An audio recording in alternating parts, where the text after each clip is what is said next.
Hi guys! Today nga bakasyon namin kaya samahan nyo kami sa aming road trip. Itong si Neil ang aga-agang mang-asar. Sukat ba namang iikot-ikotin ang Manibela para hindi ako makainom ng kape? Kaya tuloy nakailang hampas siya sa akin.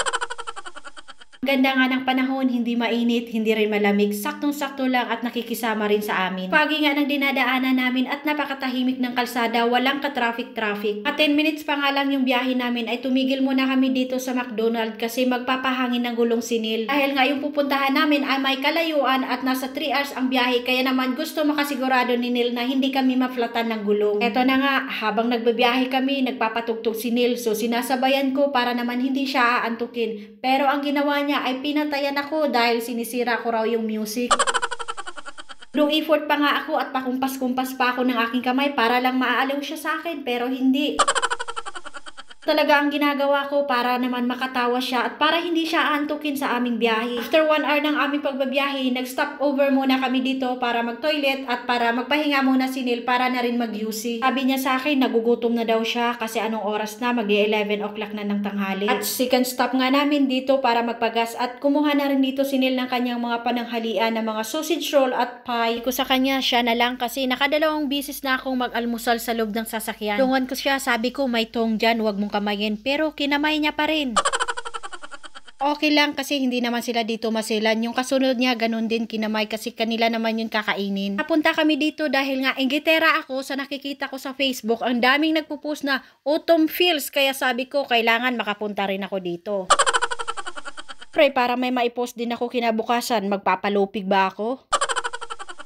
Kaya sinabihan ko si Neil na mag-file kami ng leave parehas para naman makapag-enjoy kami ng aming buhay-buhay, hindi lang puro trabaho at pagod. Yung totoo, para may maipost lang ako dito at may maipagmamayabang para sabihin nila marami akong pera. Almost 3 hours na nga yung aming pagbabiyahe so nakikita ko na unti-unti. Sabi ko baka malapit na ito sa aming destinasyon kasi nga nakikita ko na yung iba't ibang kulay ng mga puno at dahon. Habang umiikot-ikot na kami at hinahanap na namin yung aming accommodation, ang ingay-ingay ko sa loob ng sasakyan. Rereklamo na siya sa akin at ang ingay-ingay ko raw at para akong bata. Dahil nga 2 o'clock pa yung check-in namin, kaya naman dumaan muna kami dito ni Neil para mag-ikot-ikot at para mag-enjoy muna kami dito. Kung sa kanya, ito na yung pangarap ko na makita ko yung ganitong autumn feels na mga pictures. Dahil nga napagod na kami sa kakaikot doon at na-enjoy namin, kaya naman nag-check-in na kami dahil 2 o'clock na ng hapon. Charan, ito na nga yung room namin, nagulantang ako, akala ko malaki, maliit pala.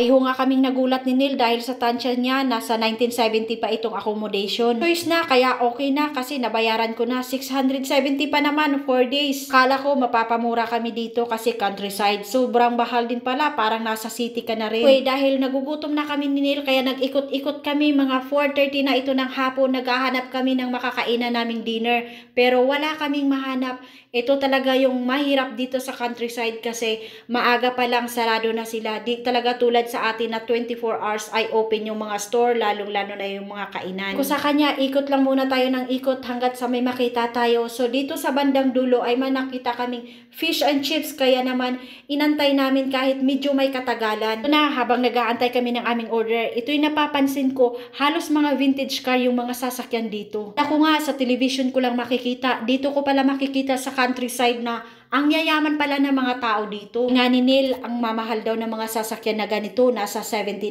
to $80. Iba daw, mas higit pa dyan ang mga presyo. Sabi ko sa kanya, parang naabutan ko na rin yung mga 1970 na kapanahunan dahil dito ko nakikita. Dito na nga kami sa aming accommodation at magdi-dinner na kami. Yun lang. Thank you for watching. Bye!